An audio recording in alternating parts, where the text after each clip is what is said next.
조금 불편한 것도 있고 시원한 것도 있는데 하여튼 좀 자꾸 불편하고 신경이 자꾸 쓰여가지고. 여러분은 두 팔을 잃게 된다면 어떤 삶을 살아가시겠습니까? 여기 두 팔을 잃었지만 의수로 그림을 그리며 수목 크로키를 창시한 사람이 있습니다. 바로 석창호 화백이 그 주인공인데요. 위기를 하나님의 사랑으로 극복하며 최근엔 성경 필사에 도전하고 있다고 합니다. 박은정 기자가 만나봤습니다. 2014년 3월 소치 장애인올림픽 개막식에 석창호 화백의 퍼포먼스는 세계를 놀라게 했습니다. 두 팔이 아닌 의수의 붓을 띄워 짧은 시간 안에 올림픽 선수들의 역동적인 모습을 크로키 기법으로 표현했습니다. 석창호 화백은 전기 기사로 일하던 1984년 2만 볼트가 넘는 전기에 감전되는 사고를 당했습니다. 석화백의 두 팔은 까맣게 타들어가고 발가락 두 개도 절단됐습니다. 수술 이후 재활치료의 시간을 보내던 중 4살 배기 아들이 그림을 그려달라고 했던 말은 그의 삶을 뒤바꿔버렸습니다. 정작 두 팔이 있었을 때 몰랐던 재능이 두 팔을 잃고 난 후 드러나게 된 겁니다. 4살 된 아들이 그림을 그려달라고 왔더라고요. 노트하고 그림책을 가지고. 그래서 그때 이제 그림을 그리게 된 계기가 되어가지고 그걸 보고 이제 집사람하고 처형이 그림 잘 그린다고 배워보라 해서 석화백은 그림을 배우고자 화실 이곳저곳을 찾아다녔습니다. 하지만 양팔 없이 물감을 사용할 수 없던 반에 먹물 하나만 있으면 가능한 서예에 관심을 갖게 됐습니다. 의수로 그림을 그리는 일은 쉽지 않았습니다. 붓을 들 수 없어 붓에 구멍을 뚫기도 하며 발로 직접 먹을 갈며 그림을 그렸습니다. 이렇게 서예에서 크로키의 세계까지 작품 영역을 확대하며 수목 크로키란 새로운 화법을 만들었습니다. 석창호 화백은 요즘 성경 필사에 빠져 있습니다. 61살이 되던 2년 전부터 지금까지 단 하루도 거르지 않고 25m 화전지에 성경 필사를 하고 있습니다. 어느덧 자막까지 썼습니다. 제가 이제 손이씨 30년을 살고 또 손없이 30년을 이제 살았는데 손없이 30년을 열심히 살았거든요. 그런데 남은 여성은 뭘 할까 고민하다가 성경 읽어보기는 이제 몇 번 읽어봤는데 필사는 전체 필사는 안 해봤으니까 이걸 해보자. 큰 그림만 그렸던 석화백에게 작은 붓으로 글씨 쓰기란 또 다른 도전이었습니다. 시간이 흐를수록 글씨는 더욱 정교해졌고 정교해진 글씨처럼 석화백의 신앙도 더욱 커졌습니다. 석창호 화백은 앞으로 자신의 삶을 마감할 때까지 성경 필사에 도전하겠다는 포부를 밝혔습니다. 완성된 성경 필사는 다양한 모습으로 전시하며 하나님을 전할 계획입니다. 굿TV 뉴스 박은정입니다. 끝났습니다. 석창호 화백 두 팔을 다 잃었습니다. 금방 들으셨던 22,900V 전기를 만져서 팔꿈치 밑으로 없습니다. 발가락도 2개 없고 이분이 두 팔을 잃고 요양하고 재활하던 중에 4살짜리 아이가 엄마한테 새 그림 좀 그려달라고 쫄쫄 따라다녔습니다. 엄마가 짜증나가지고 한마디 했습니다. 야, 아빠한테 그려달라 그래. 아빠한테 가서 부탁을 했습니다. 4살짜리 잘 모르니까 부탁을 했거든요. 아빠, 새 그림 그려줘. 아빠가 뭐라 그래야 되겠습니까? 아빠는 양손이 없어가지고 너에게 평생 그림 한 장 그려줄 수 없다 라는 말을 할 수가 없어가지고 그래 한번 해보자 하는 마음 먹고 새 그림을 그렸다는 겁니다. 동화책으로 그렸습니다. 그것이 계기가 되어서 유명한 화가가 되었습니다. 저는 이 이야기, 이 글을 읽으면서 그래 한번 해보자, 그래 한번 그려보자, 내가 팔뚝이 없든지 뭘 어떻든지 간에 한번 해보자 하는 마음으로 시작한 그 마음이 제 마음에 큰 도전이 됩니다. 팔 없는 게 얼마나 힘듭니까? 팔이 없으니까 이 팔꿈치 밑으로가 없다는 게요. 그림을 그릴 수 있는 게 쉽지 않습니다. 하지만 그래 한번 그려보자 하는 마음으로 도전했던 그것이 위대한 일들을 이루어 갔습니다. 우리 눈앞에도 깜깜할 때가 있습니다. 이분처럼 팔이 다 날아가서 아무것도 할 수 없는 것처럼 느껴질 때도 있습니다. 하지만 우리 마음으로 해야 될 말이 있습니다. 안 돼, 나는 할 수 없어, 이런 말보다는 그래 한번 해보자, 할 수 있다, 그런 마음으로 하나님의 일을 다시 시작해야 합니다. 잠언 24장에는 이렇게 말씀합니다. 대저 의인은 7번 넘어질지라도 다시 일어난다. 의인은 다시 일어납니다. 악인은 재앙으로 말미암아 엎드러집니다. 한번 엎어지면 다시 일어나지 못합니다. 넘어지면 다시 일어나고 부족하지만 계속해서 달려가는 사람이 믿음의 사람입니다. 우리가 그 삶을 살아가야 합니다. 성도 여러분, 연약하고 부족하고 힘들지만 좌절하고 할 수 없다 포기하는 것이 아니라 그래 한번 해보자, 하나님이 도와주신다 하는 믿음으로 힘을 내고 하나님의 일에 힘쓰는 우리 모두가 될 수 있기를 예수님의 이름으로 축복합니다. 사도 바울이 오늘 1차 전도여행을 하는 일 중에 일어났던 일을 오늘 말씀에서 소개하고 있습니다. 바나바와 함께 안디옥 교회에 파송을 받아서 여러 지역으로 열심히 복음을 전하다가 지금 루스드라라는 지역에 도착했습니다. 도착해서 그곳에서 복음을 전했습니다. 복음을 전하는데 복음 듣는 사람 중에 한 번도 걸어보지 못했고 걸어본 적도 없고 걷지도 못했던 사람이 있습니다. 그 사람을 자세히 보니까 그 사람 가운데 믿음이 있어 보였습니다. 그래서 사도 바울이 그 사람을 고쳐주는 사건이 생겼습니다. 한 번도 못 걸어본 사람이 일어났습니다. 걷게 되었습니다. 이 동네 사람들이 깜짝 놀랐습니다. 그리고 이렇게 생각합니다. 이 사람들은 우리가 믿는 신 제우스다, 헤르메스다, 이 사람들이 내려와서 이렇게 능력을 행한 것이다 라고 이야기하며 바울과 바나바에게 제사를 지내려고 합니다. 자기들을 섬기려고 합니다. 그때 사도 바울이 한 일이 있습니다. 같이 읽어보실까요? 이렇게 말하여 겨우 무리를 말려 자기들에게 제사를 못하게 하니라. 아멘. 겨우 말렸습니다. 제발 하지 말라고 말렸습니다. 억지로 해서 말렸습니다. 그리고 오늘 말씀이 이어집니다. 사람들이 대단한 사람으로 보았지 않습니까? 19절에는 이렇게 이야기합니다. 같이 읽겠습니다. 유대인이 안디옥과 이고니온에서 와서 무리를 충동하니 그들이 돌로 바울을 쳐서 죽은 줄로 알고 시외로 끌어내치니라. 아멘. 안디옥, 이고니온에 살던 유대인들 얼마나 뭐냐? 제가 찾아본 대로 한 170km 정도 됩니다. 어디 가까운 데는 40km 정도 됩니다. 그런 먼 거리를 달려와서 무리를 충동했다. 무리에게 설득한 겁니다. 말빨이 엄청 탁월해가지고 저 사람들은 죽여야 된다. 그렇게 이야기했습니다. 얼마나 설득을 잘했는지 성 안에서 백주대낮에 사람을 돌로 쳐 죽이려고 합니다. 돌로 막 칩니다. 죽으라고 돌을 던집니다. 돌을 던지다 보니까 그 사람이 깨구리가 팍 퍼지듯이 퍼져 있습니다. 딱 봐도 어떤 겁니까? 죽었다. 자기들의 경험으로 봤을 때는 죽었다는 겁니다. 그래서 성 밖으로 내쳤습니다. 이 장면 스데반 집사님의 이야기와 비슷하지 않습니까? 둘 다 돌로 쳐 죽입니다. 스데반 집사님은 돌로 치는데 어디서 돌로 쳤을까? 장면이 나오는데요. 그들은 화가 엄청나게 났습니다.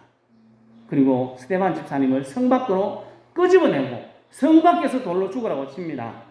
바울은요, 성 안에서 화가 막 나가지고 돌로 쳐 죽입니다. 그리고 다 죽은 줄로 알고 성 밖으로 내쳤습니다. 주석가는 이렇게 해석하고 있습니다. 스데반 집사님의 순교 때보다 이 사도 바울을 죽일 때 루스드라에 있던 이 사람들이 더 잔인하고 더 험하겠다는 겁니다. 진짜 죽으라고 던진 겁니다. 눈이 시뻘겋게 되어서 죽으라고 미친 듯이 돌을 쳤고 돌로 쳤습니다. 그리고 진짜 그들이 봤을 때 죽은 줄로 알았습니다. 성도 여러분, 복음을 전하다가 죽도록 들이맞았습니다. 다시 일어날 힘이 있겠습니까? 여러분 다시 복음을 전하고 싶겠습니까? 우리가 1년에 4번 정도 각 마을을 찾아가지 않습니까? 조그마한 걸 하나 들고 가 줬는데 욕을 억수로 합니다. 빌어먹을 놈 못해가지고 막 온갖 욕을, 들어보지도 못한 욕을 막 해냈습니다. 그럼 그 집에 가고 싶겠습니까? 다음에 그 일을 하고 싶겠습니까? 엘리야가 갈멜산에서 바알과 아세라 선지자와 대결을 합니다. 참신이 누구인가? 대결을 했습니다. 하늘에서 불이 떨어졌습니다. 기도하여 3년 6개월 동안 안 오던 비가 확 내렸습니다. 정말 대단합니다. 이러면 동네 사람들이 다 믿어야 되는데 안 믿습니다. 또 이세벨은 당시 이세벨을 한마디 합니다. 저 바알과 아세라 선지자들처럼 엘리야를 내가 그렇게 하면 안 되면 내가 저주를 받을 것이다. 그렇게 이야기합니다. 결국은 엘리야 죽이겠다는 것 아니겠습니까? 이 이야기가 엘리야에게 전해졌을 때 엘리야 하나님께 이렇게 말합니다. 같이 읽어보겠습니다. 자기 자신은 광야로 들어가 하룻길쯤 가서 한 로뎀나무 아래에 앉아서 자기가 죽기를 원하여 이르되 여호와여 넉넉하오니 지금 내 생명을 거두시옵소서. 나는 내 조상들보다 낫지 못하니이다 하고. 아멘. 엘리야 지금 어떤 상태입니까? 힘이 쫙 빠져가지고 팍 퍼진 겁니다. 다시는 안 한다. 더러워서 못하겠다. 이렇게 이야기한 겁니다. 도망가서 죽여달라고 합니다. 사도 바울은요, 엘리야보다 더 험한 꼴을 당했습니다. 엘리야는 죽이겠다는 단 한마디의 말을 들었습니다. 사도 바울은요, 죽음의 문 앞에 갔다고 왔습니다. 사람들이 봐도 진짜 죽은 것처럼 보였습니다. 여러분이 바울이라면 복음 전하다가 돌에 맞았다면 다시 복음 전하고 싶겠습니까? 다시 하나님의 일을 하고 싶겠습니까? 다시는 절대로 안 한다. 죽도록 고생해놨지만 이게 뭐냐면 에이씨 더러워서 못하겠네. 우리 편으로 정념이 뚝뚝 떨어져가지고 복음 전하는 건 천지 안 한다. 내한테 이런 거 시키면 나 다음부터 교회 안 간다. 이게 우리가 말할 수 있는 충분한 이야기 아니겠습니까? 근데 사도 바울은 조금 달랐습니다. 바울이 어떻게 합니까? 성 밖으로 내쳐진 바울이 제자들이 둘러섰을 때 그때 정신이 번쩍 든 것 같습니다. 정신을 차리고 자기를 돌로 쳤던 사람들이 살고 있는 성으로 들어갔다가 더베라는 지역으로 옮겨갑니다. 그리고 더베가 사는 일이 성경에 소개되고 있습니다. 21절입니다. 크게 한번 읽어보실까요? 복음을 그 성에서 전하여 많은 사람을 제자로 삼고 루스드라와 이고니온과 안디옥으로 돌아가서 아멘. 금방 죽을 똥 살 똥 하다가 돌에 맞아 죽었다 아닙니까? 죽었습니다. 완전히. 그리고 일어나서 어디로 갔습니까? 더베로 갔습니다. 그곳에서 뭐 합니까? 복음을 그 성에서 전하고 있습니다. 많은 사람을 예수로 만들려고 제자로 삼으려고 힘쓰고 있습니다.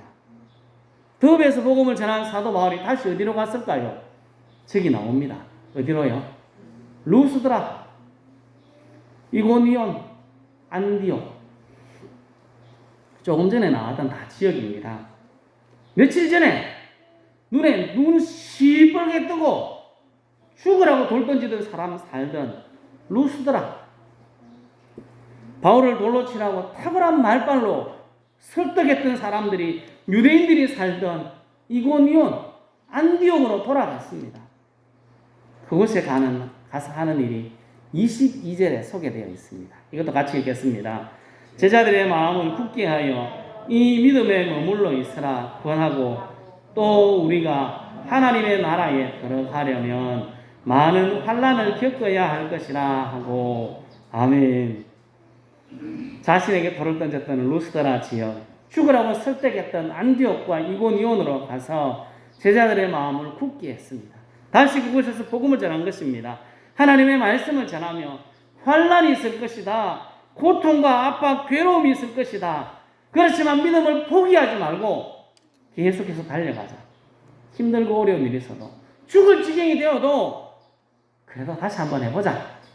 다시 일어나서 하나님의 일에 힘쓰자. 고면하는 것입니다. 성도 여러분, 우리들은 이 사도 바울을 보면서 어떤 생각이 드십니까? 이 사람보다 훨씬 낫습니다. 아무리 생각해도 이 사람보다 낫습니다. 만으로 화난을 당하는 루스드라, 이고니온, 안디옥 성도들보다도 우리는 편안한 신앙생활을 하고 있습니다. 이들은 어려움을 당하면서 돌에 맞아가면서도 복음 전하는 것을 쉬지 않았어요. 우리도 끝까지 달려가야 되지 않겠습니까? 전도하는 일을 쉬면 안 되는 것입니다. 복음은 우리 예수쟁이들만 전할 수 있으니까 사도 바울이 그렇게 포기할 수 없었던 것입니다. 사람을 살리는 복음 전하는 일은 예수 믿는 우리만 할 수 있으니까 포기할 수 없었던 겁니다. 돌에 맞아 죽을 지경이 되어도 계속해서 달려간 것입니다. 성도 여러분, 힘들고 지치고 결과가 우리 눈에 안 보여도 정례미가 뚝뚝 떨어지는 우리 일이 우리 앞에 딱 있어도 포기하지 말고 사도 바울이 죽음 후의 문턱에 갔다 와서도 포기하지 않았던 복음 전하는 일, 우리도 이 땅에서 포기하지 말고 끝까지 최선을 다해서 복음을 전할 수 있기를 예수님의 이름으로 축복합니다. 아멘. 사도 바울은 어떻게 정례미가 뚝뚝 떨어지는 이 상황에서도 그래 다시 한번 해보자 하고 다시 복음을 전할 수 있었을까요? 23절을 읽어보겠습니다. 같이 읽습니다. 각 교회에서 장로들을 택하여 금식 기도하며 그들이 믿는 주께 그들을 위탁하고 아멘. 바울이 지금 뭐하고 있습니까? 기도하고 있습니다. 하나님을 바라보고 있습니다. 금식하며 기도하며 하나님을 계속해서 바라볼 때 힘들고 어려운 일이 있어도 이겨낼 수 있었습니다. 로마서에 이렇게 말씀합니다. 생각하건대 현재의 고난은 장차 우리에게 나타날 영광과 좋게 비교할 수 없다. 고백할 수 있었던 것도 하나님을 바라보니까, 하나님을 바라보고 있으니까 가능한 것이었습니다. 스펄전 목사님이 적은 간증문에 나오는 이야기라고 합니다. 1950년, 제가 계산해 보니까 16살, 17살 정도 될 때쯤입니다. 스펄전 목사님이 아직까지 어린 청소년 때입니다. 세찬 눈보라가 몰아치는 주일입니다. 예배 참석하려고 나갔습니다. 눈보라 때문에 원래 다니던 교회를 갈 수 없었고 가까이 있는 교회로 발걸음을 옮겼습니다. 머리에 그리고 옷에 묻어있는 눈을 치우고 교회로 들어가니까 한 10명 모여 있는 작은 교회였습니다. 담임 목사님도 눈보라 때문에 못 왔습니다. 주일 설교하러 못 온 겁니다. 그러니까 11시입니다. 예배가 시작되었습니다. 시작되는데 집사님이 올라가는 겁니다. 목사님 못 오니까 어떻게 하겠습니까? 그래서 집사님이 설교하러 올라가서 강단 위에서 이사야 45장 22절 말씀을 읽었습니다. 땅의 모든 끝이여 내게로 돌이켜 구원을 받으라. 나는 하나님이라 다른 이가 없느니라 하는 이 말씀을 딱 읽고 좀 시원찮은 발음으로 단순한 말들을 계속해서 반복하며 외쳤습니다. 이렇게 외칩니다. 여러분, 오늘 말씀은 간단합니다. 주를 바라보라고 했습니다. 바라보는데 무슨 힘이 듭니까? 손발을 움직이지 않아도 됩니다. 바라보는데 지식을 가질 필요도 없습니다. 무식한 자도 바라볼 수 있습니다. 바라보는데 기간이 필요 없습니다. 나이가 많아야 바라볼 수 있습니까? 아닙니다. 아이도 바라볼 수 있습니다. 무엇을 바라봐야 될까요? 여러분은 자신만 바라보고 있지 않습니까? 하나님을 바라보십시오. 예수님을 바라보십시오. 주님은 말씀하십니다. 나를 바라보라. 내가 피를 흘렸노라. 나를 바라보라. 내가 십자가에 매달려 있노라. 나를 바라보라. 내가 무덤에 묻혔노라. 나를 바라보라. 내가 부활하였노라. 나를 바라보라. 하늘로 올라갔노라. 나를 보라. 아버지 보좌 우편에 앉아있노라. 죄인들아 나를 바라보라. 나를 바라보고 구원을 받으라. 이 이야기를 30분 동안 했습니다.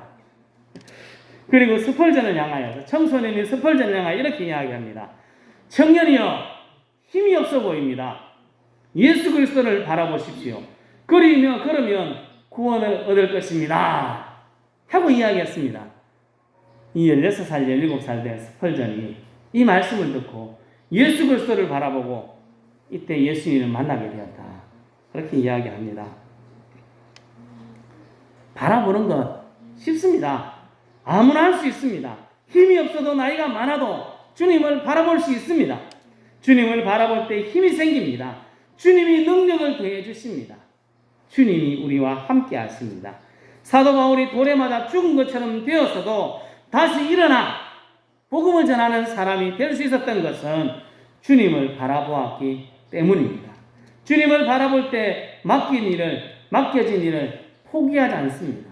주님이 힘이고 능력이기 때문에 그렇습니다. 주님께서 우리를 이끌어가 주십니다. 저는 이 말씀을 좋아합니다. 같이 한번 읽어보겠습니다.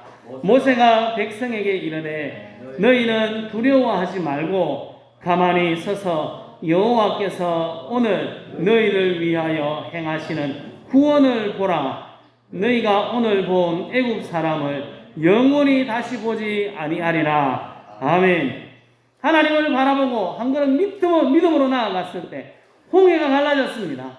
여호와 이레의 하나님이 먼저 행하시며 우리를 이끌어 가시는 것입니다. 우리는 주님을 바라보고 끝까지 달려가면 주님께서 힘주시고 주님께서 책임져 주십니다. 주님을 바라보는 것이 중요합니다. 돌에 맞고 죽을 지경이 되었습니다.